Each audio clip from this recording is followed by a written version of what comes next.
Welcome to our YouTube channel dedicated to embedded electronics. Open Programming. Bienvenue sur notre chaîne YouTube dédiée à l'électronique embarquée. Les amis, c'est grâce à vous que cette chaîne existe et continue d'exister. S'il vous plaît, abonnez-vous, aimez nos vidéos et partagez la chaîne.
Bonjour à toutes et à tous, j'espère que vous allez bien, content de vous retrouver de nouveau sur ma chaîne YouTube Open Programming.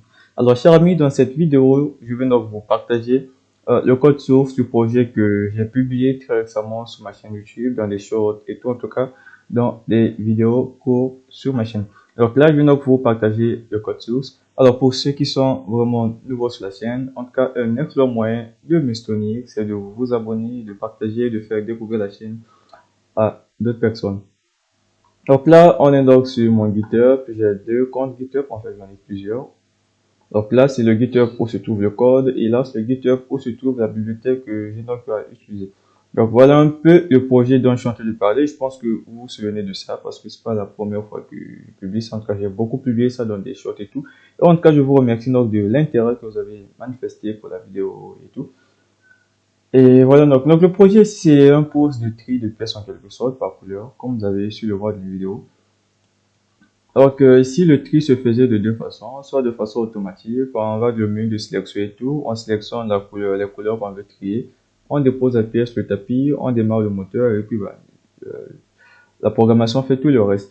Ou encore, on pouvait le faire de façon manuelle. Mais lors des essais, évidemment, vu que c'est du bricolage pur et simple, j'ai eu à rencontrer beaucoup de difficultés. Donc, parmi les difficultés, qu'est-ce qu'il y a? Il y a d'abord le tapis qui est vraiment très bricolé. Donc, il y a parfois des glissements et autres. Bon, moi, ma devise est très simple, faire avec ce que j'ai. Donc, c'est pas le manque de moyens et tout qui va m'empêcher de faire ce que je veux faire. Donc, j'essaie de faire ce que je peux avec les moyens que je dispose. Et donc, je fais beaucoup de bricolage.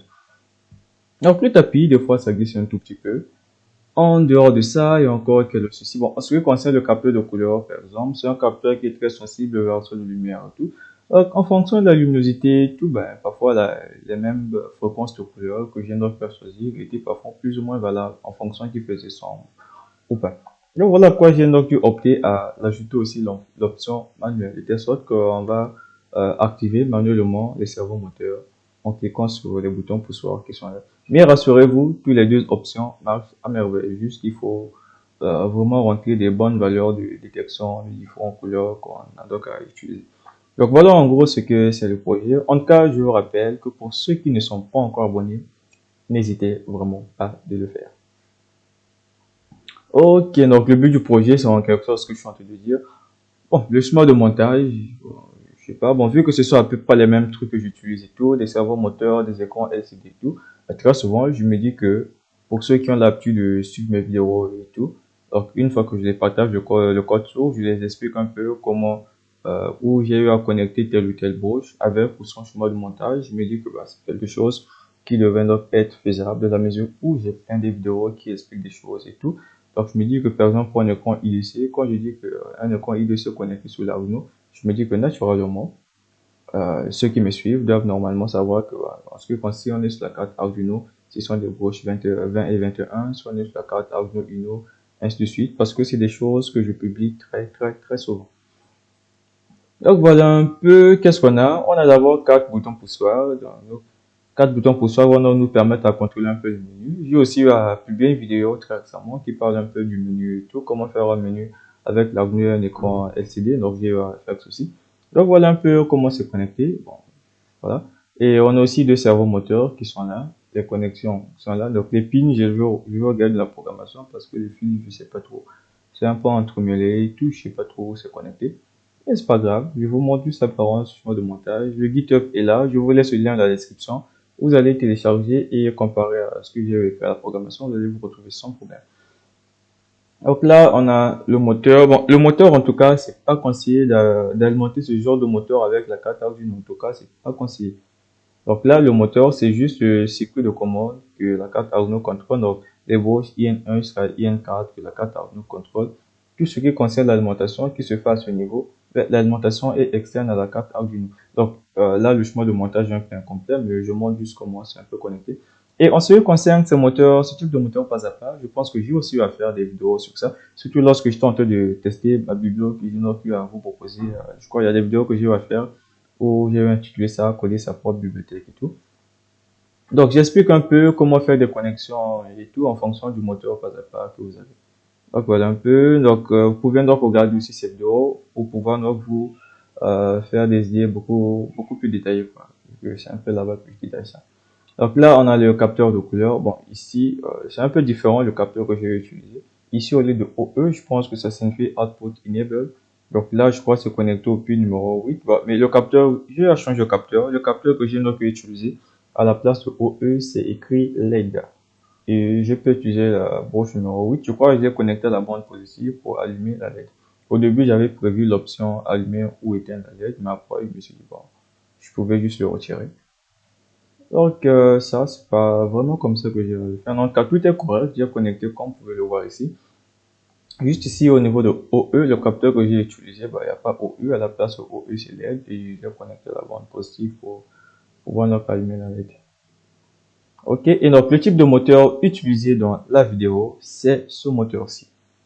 Step moteur, GK, tout ça là, ainsi de suite. C'est vraiment ce moteur que j'ai donc à utiliser. Et comme vous pouvez remarquer, même pour le système de traction, tout ça là, c'est encore du bricolage pur et simple. Donc en tout cas, si vous n'avez pas tout ce qu'il vous faut et tout, en tout cas, bricolez avec ce que vous avez. Le plus important, c'est de comprendre comment les choses fonctionnent et tout, comment ça a été programmé, ce genre de choses, afin de vous permettre donc de vous améliorer et puis de proposer vos propres schémas de montage, vos propres codes et tout. Donc voilà un peu l'objectif aussi pour cette vidéo, ou du moins pour ce projet, ouais, c'était de pouvoir donc utiliser la bibliothèque que j'ai donc eu à vous proposer très récemment. Ok, donc avant, il y a un programme qui est là, donc c'est deux programmes. Il y a un programme que j'ai donc appelé par TestCapteur. Donc ça vous permet juste, en fait, c'est juste l'extrait du programme principal. Donc juste un extrait du programme principal. Parce que bon, si je vous laisse utiliser votre propre programme pour tester le capteur, donc voir un peu les valeurs qui s'affichent en fonction de la couleur détectée, ben, il se peut que le programme que vous allez utiliser soit plus ou moins compatible avec les tests que j'ai eu à faire. Bon, vous pouvez obtenir des valeurs qui ne vont peut-être pas correspondre que si vous utilisez la bibliothèque que j'ai moi utilisée, enfin le code que j'ai donc utilisé. Et puis ce code aussi, c'est l'extrait d'une bibliothèque. Vu que j'ai l'habitude de lire les bibliothèques et tout, donc j'extrais ce que je veux et j'améliore ma manière. Donc voilà, cet extrait de code va donc vous permettre d'afficher donc les valeurs R, G et B correspondant donc aux différentes couleurs ou aux différentes détections que le capteur fait, quoi. Voilà. Ça, c'est important parce que dans le programme principal, vous devez donc rentrer les fréquences de couleurs que vous voulez donc détecter. Et donc, pour le faire, le code que je vous propose, c'est ce code-ci que j'ai appelé test programme, test capteur, pour vous permettre donc de tester votre capteur, des couleurs et tout, et les mettre donc dans le programme principal. Donc ça, c'est une ligne de code, juste une condition qui permet donc de s'assurer qu'on est sur la carte Arduino et tout. Donc le capteur, voici là où se connecter, S0, S1, S3, tout ça là, se connecter là. Les pins sont là, 3, 4 jusqu'à 7. Donc là, ce sont donc des fonctions que j'ai donc à créer. Là, on est de la fonction void loop, void setup plutôt, monitor série, et enfin la fonction void loop, détection couleur, qui fait donc appel à cette fonction et qui lui-même fait appel à color wheel ici. Donc voilà un peu comment ça marche. En tout cas, ne vous en faites pas, le lien, je vous le laisse dans la description. Et en ce qui concerne le programme principal, donc le programme était écrit le 30, bon, je sais pas, le 30, je crois, c'est peut-être la date finale, en fait, je sais pas trop quand est-ce que j'ai commencé ça, mais je suis sûr que j'avais commencé ça avant le 30. Je crois que c'est le 30 que j'ai terminé, c'est tout. Donc, comme vous pouvez donc le remarquer, c'est un programme qui fait 548 lignes avec des espaces et tout, 548 lignes.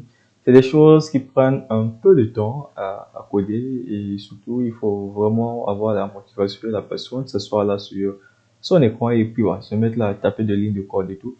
En tout cas, ça, c'est le résultat final, mais avant de taper ça, il faut réfléchir et tout, à savoir un peu comment structurer son programme, des choses un peu comme ça. En tout cas, c'est vraiment une passion, il faut vraiment avoir de la motivation. Donc voilà un peu, là c'est donc le programme source. J'espère que je ne vais pas trop vite et que c'est compréhensible ce que je suis en train de dire.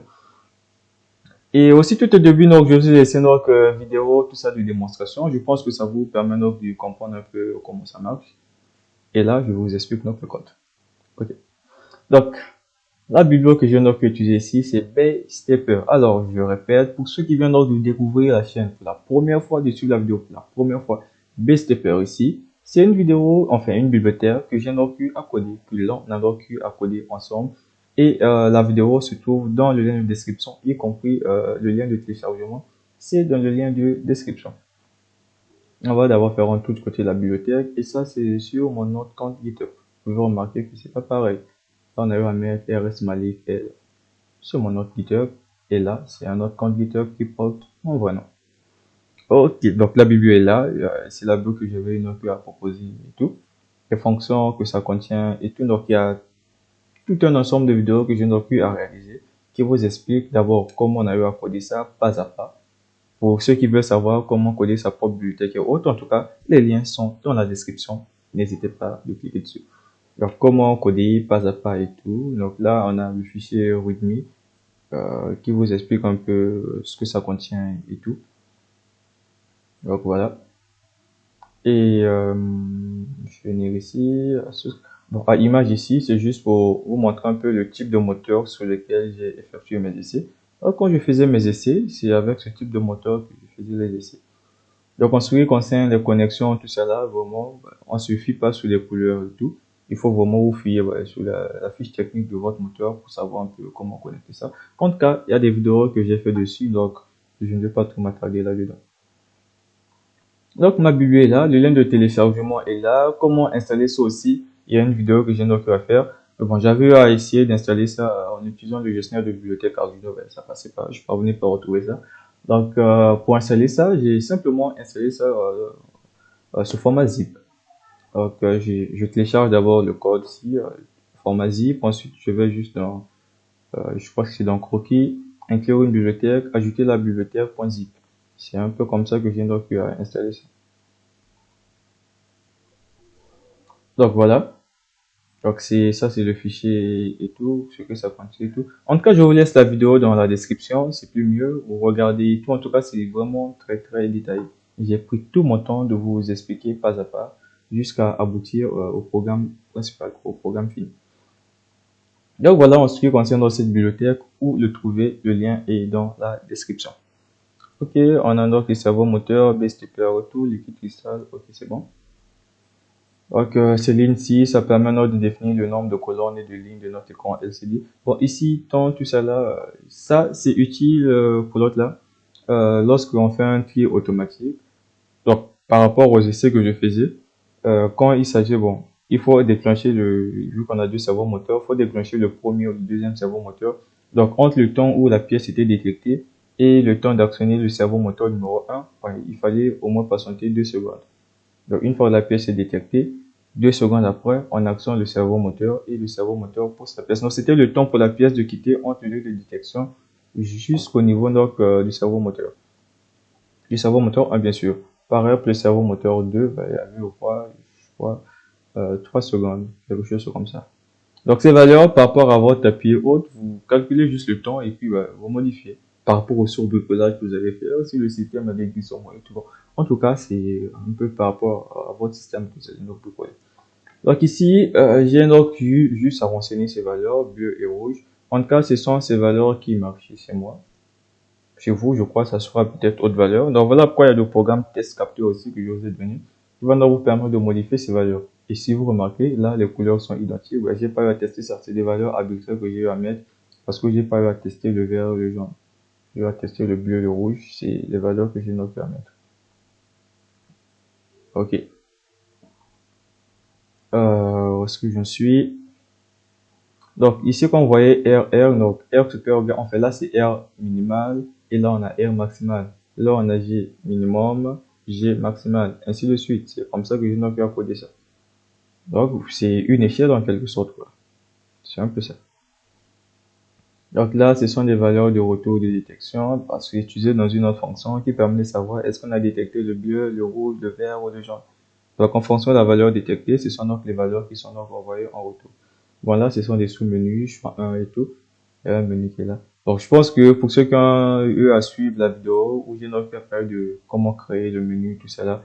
En tout cas, si vous remarquez, c'est la même logique que je suis en train d'utiliser et tout. Juste que le programme est beaucoup plus long. Et voilà, elles sont un peu des variables petits. Bon là, ce sont donc des pins utilisés. Là, on va connecter le capteur TCS 3200. Je crois que c'est le bon nom si je ne me trompe pas. Ok, donc là, où sont connectés le moteur 9, 10, 11 et 12 pour IN1 jusqu'à IN4, moteur pas à pas. Alors voici où sont connectés donc nos boutons. Ce qui est important ici, c'est avec ce bouton, je crois que c'est le bouton on-off, notre bouton qui permet d'arrêter ou pas le moteur. Je crois que c'est une interruption que j'ai utilisée. Voilà. Donc c'est vraiment un bouton attache interrupt qu'il faut utiliser. C'est pas n'importe quel bouton qu'il faut prendre. Donc en fonction de la carte que vous avez, Arduino Mega et tout, utilisez vraiment un bouton qui supporte la fonctionnalité attache interrupt. Parce que ce sont un peu des routines et tout, donc ce sont des processus en réalisant pendant le temps. Donc le servo moteur est connecté au pin A2, A3. Voilà. Une autre chose aussi, en ce qui concerne notre l'angle de rotation des servos moteurs, pour moi la position par défaut des servos moteurs c'est 180 degrés et l'angle de sortie c'est 120 degrés. Donc quand les servos sont rentrés, la position initiale c'est 180. Donc quand les servos moteurs font une rotation pour tourner la pièce, donc pour pousser la pièce, donc ça quitte de 180 degrés à 120 degrés, donc ça se décommente en quelque sorte. On réduit l'angle. Ok, là on a vitesse maximale et tout. Bon, la bibliothèque, qu'est-ce que j'avais à mettre dedans? Voilà, RPM, sur max, RPM. Ok. Alors voilà, là la vitesse, j'ai réglé ça à combien? La vitesse, j'ai réglé ça à 120, minimum, j'ai mis ça à 30, ainsi de suite. Le sens, j'ai mis à true, c'est le sens de rotation du moteur. Donc voilà, et là ce sont juste les mails de démarrage, welcome open programming, ainsi de suite, les différentes fonctionnalités et autres pour le menu. Donc là, ce sont donc des variables utilisées et tout pour différentes raisons. Je crois que les commentaires sont ainsi donnés ici. Et là, le temps de pause, temps d'incrémentation et tout. Là, on a nos objets qui sont déclarés, objet écran LCD, objet BStepper, objet cerveau et tout. Et là, ce sont donc les fonctions qu'on a donc eu à utiliser. Donc, en tout cas, l'Arduino, c'est de la programmation C++. Donc, si vous me disiez la programmation C++, codé Arduino, c'est quelque chose au monde très simple. C'est bien vrai que toutes les fonctionnalités du C++ et tout ne marchent pas sur la carte Arduino. Pour la simple raison que l'Arduino n'est pas un ordinateur, c'est un microcontrôleur. Donc, comparé à l'ordinateur, Il y a vraiment une très grande différence. Normal que certaines fonctionnalités et tout, que l'Arduino ne supporte pas, déjà que c'est juste une petite mémoire et tout, ben, des choses un peu comme ça. Donc là, par exemple, là, c'est un pointeur que je n'ai pu utiliser là. Si je sais que c'est un pointeur, c'est parce qu'il y a un astérisque qui est là. Et pour ceux qui ont au moins un niveau assez avancé, toute la programmation, je pense que c'est des choses qui ne sont pas nouvelles. Donc là, ce sont donc des fonctions qui sont utiles à la programmation que je n'ai pu utiliser.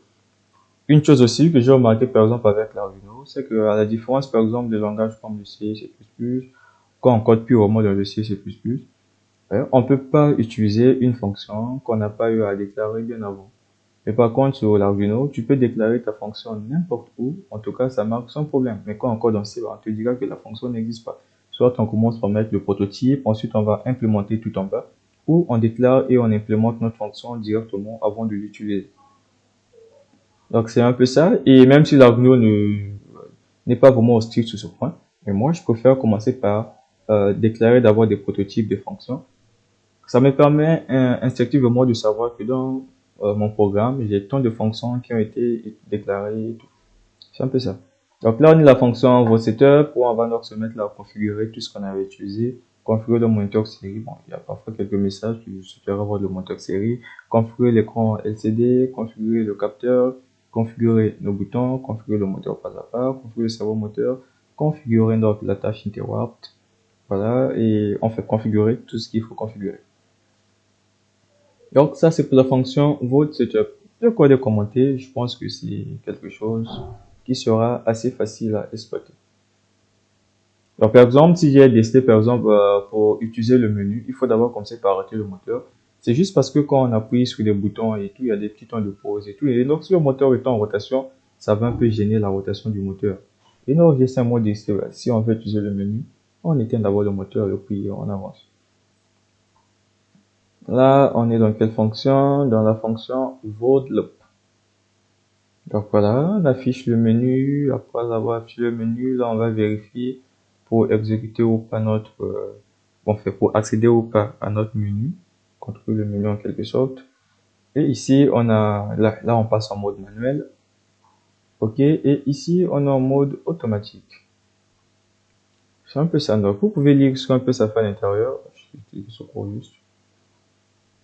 Ok, qu'est-ce que ça fait dedans? Donc on met le moteur en marche. Ensuite il y a un temps qui est là, 1500 secondes. Donc chaque 1,5 secondes, bon 1500 millisecondes, chaque 1,5 millisecondes, on se met là à vérifier le capteur et tout. C'est un peu ça.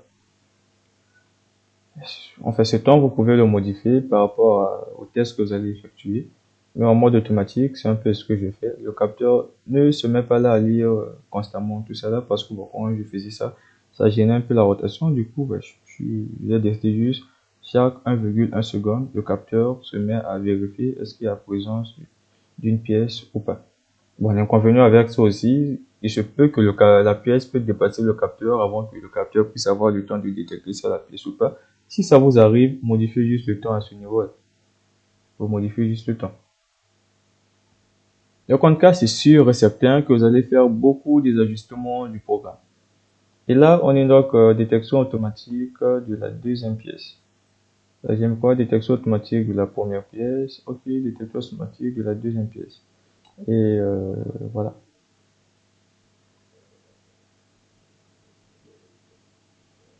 Ok, mise en marche du moteur, l'insertion se fait dans l'interruption et autres. Là, maintenant, mode commande automatique et tout en bas, c'est détection automatique. Bon, je suis en train de faire le mode manuel. Où est-ce que j'en ai mis? Mode commande automatique. Bon, mode commande manuel, c'est à ce niveau. Donc voilà comment ça marche, mise en marche du moteur et tout. Donc, le moteur se met le tapis se met à tourner. Et une fois qu'on appuie sur le bouton concerné, bien sûr, le moteur s'arrête. Ensuite, le servo moteur sort. Une fois qu'il va sortir, automatiquement, il va revenir. On incrémente le nombre de pièces. Automatiquement, le moteur se met en marche. Pareil, si on veut activer aussi le moteur servo moteur numéro 2, c'est la même logique qui est donc appliquée. Je pense que c'est bon. Donc là, en tout cas, c'est ce qu'il faut faire. C'est juste chaque 1,5 secondes que je me mets là à détecter s'il y a une pièce ou pas. Et voilà. Et donc, le temps de pause ici, c'est ça, c'est le temps qu'il faut avant de pouvoir sortir le servo moteur 1 ou servo moteur numéro 2. Donc, c'est un temps que vous allez voir en fonction du temps que votre pièce fait pour quitter du capteur jusqu'au niveau du servo moteur concerné. Ok, donc là, c'est la fonction gestion bouton on-off pour pouvoir allumer ou pas. C'est une fonction qui fait appel lors de l'interruption quand on appuie le bouton concerné. Donc, si le moteur était allumé, on va changer l'état, ensuite on l'éteint. Et si le moteur n'était pas allumé, une fois qu'on appuie dessus, l'état va changer et dans la fonction void loop, automatiquement le moteur va redémarrer. C'est la fonction void loop qui fait le tout.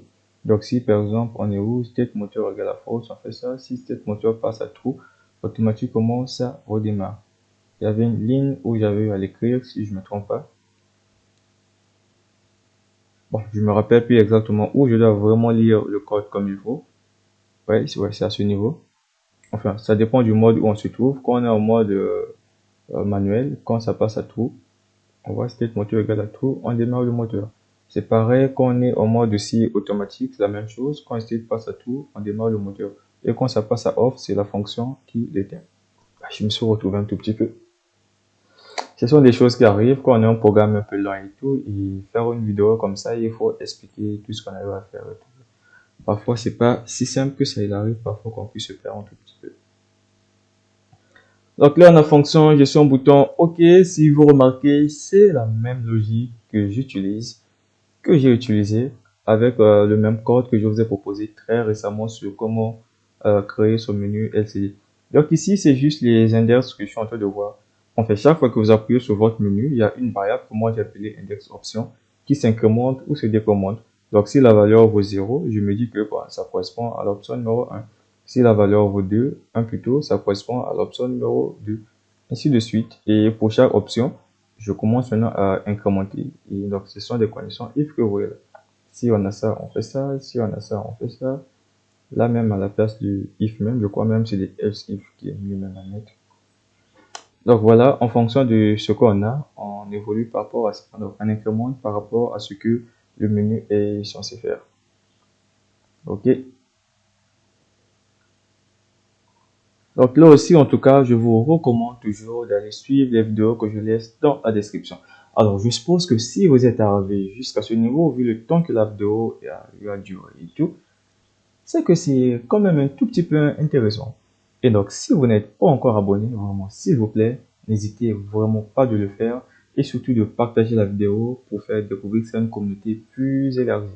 Parce que plus vous suivez des vidéos, et c'est une motivation pour moi de pouvoir encore proposer beaucoup plus et adapter mes contenus, question de vous apporter le peu de connaissances que je sais. En tout cas, c'est un peu ça le but. Je ne maîtrise pas beaucoup des choses, mais pour le peu que je sais, je vous le restitue, étant donné que moi-même aussi, j'ai beaucoup eu à apprendre des autres sur différentes chaînes YouTube et autres, en tout cas sur différentes plateformes en ligne où je peux apprendre. Et donc, je fais la même chose. J'apprends, je restitue ce que j'ai eu à comprendre. Donc, on a gestion app ici, c'est la même logique. Une fois qu'on appuie, il y a une variable juste qui s'incrémente. Bon, dans le cas de app, il y a index ici qui s'incrémente. C'est tout ce que ça fait. Donc, cette ligne ici, ça s'adapte par rapport à la taille de notre tableau. Parce que je peux que vous puissiez changer la taille du tableau et autres. Au lieu de venir à tout moment modifier que non, cette fois-ci, mon tableau passe à 11, mon tableau passe à 12, tout ça là. Ça s'incrémente automatiquement. Dès que vous modifiez la taille du tableau, automatiquement, cette fonction aussi se met à jour. C'est pareil pour détection appui. Ouais. Détection appui ici ne fait que vérifier si vous avez appuyé un bouton ou pas. Et en paramètre, lui, on voit donc le pin. Et donc, menu string ici. Donc, menu ici, si je vais mettre un pointeur, c'est pour la simple raison qu'il y a un autre sous-menu qui permet donc de vérifier des couleurs et autres. Au lieu de réécrire la même chose plusieurs fois. Le paramètre qui varie ici, c'était le tableau. Ou du moins le contenu du menu. Et donc, j'ai simplement décidé de prendre un pointeur dans le menu. On envoie simplement le tableau qu'on veut utiliser et sans plutôt modifier le programme. Et en tout cas, c'est un excellent gain de temps. C'est ce que j'ai donc à faire. Et là, on a Révolution, Beastepper et tout. J'ai eu à faire des vidéos sur ça. En tout cas, j'ai vraiment pris mon temps pour faire des vidéos sur la bibliothèque, sur la vidéo, tout, où j'explique tout ça en détail. J'espère que ça pourra vous aider et à comprendre aussi le code. Donc là, on a couleur 8, c'est un extrait du programme que j'ai extrait d'une bibliothèque et tout, parce que j'ai pas voulu utiliser la bibliothèque, j'ai juste pris la partie de la bibliothèque qui m'intéressait. Donc couleur 8 ici, ça permet donc de détecter la couleur et autres, calibrer le capteur, ce genre de choses, détecte couleur ici qui me permet maintenant de rechercher la couleur que je veux. Donc par rapport aux fréquences qu'on avait envoyées et tout, donc vous voyez ici, if qui est là. En fait, ce que j'ai pu écrire au début ici, ce sont des conditions. Ce que vous voyez au début là, ce sont des conditions. Enfin, ce sont des macros qui correspondent aux conditions de détection de la couleur bleu, rouge, vert et jaune. En tout cas, ces valeurs sont à modifier. Et c'est vous qui allez le modifier par rapport à vos conditions de test et tout, aux valeurs que vous obtenez. Ouais, je suis à ce niveau. Donc, vous voyez que c'est là que je vais mettre dans les conditions if. Donc, la fonction retourne une valeur en fonction de la couleur détectée. Ça peut renvoyer la valeur value correspondant à cette constante. Il peut renvoyer cette constante, ou encore ça, ou encore, ou par défaut, il retourne 0, c'est qu'il n'a rien détecté. Enfin, correspondant au plat des valeurs qu'on a donné, il n'a rien vu. Get same de mode. Donc ici, ça permet de changer le mode, passer en automatique ou en manuel. C'est ce que fait la fonction. Actionner serveur moteur, et c'est cette fonction qui nous permet de faire sortir ou de faire rentrer le serveur moteur. Et là aussi, c'est la même chose. Bon, au lieu de prendre un pointeur, ici, on envoie donc l'adresse que je lisais dans des cours de programmation C++, qu'on appelait accéder par référence. Donc, on envoie pas, on ne fait pas une copie de la variable, mais on envoie plutôt l'adresse de la variable. Des choses un peu comme ça. En tout cas, je vous encourage vraiment, si vous ne savez pas coder en C, C++, en tout cas, si vous voulez apprendre la programmation sur des microcontrôleurs comme Arduino, ESP32 et bien d'autres, parce qu'il y en existe beaucoup. En tout cas, c'est des langages qu'il faut savoir un peu, le C, C++, le Python et bien d'autres. Ok.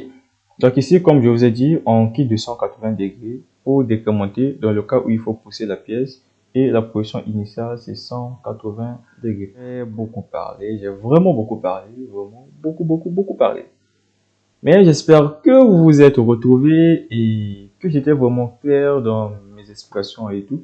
Un autre détail aussi, c'est que le capteur, dans un premier temps, c'est un peu haut. Mais si vous remarquez bien, dans la vidéo que j'ai publié, la vidéo de démonstration, j'ai eu à descendre ça un tout petit peu parce que quand c'était haut, ça détectait pas vraiment bien les pièces. Donc j'ai baissé ça un tout petit peu bas.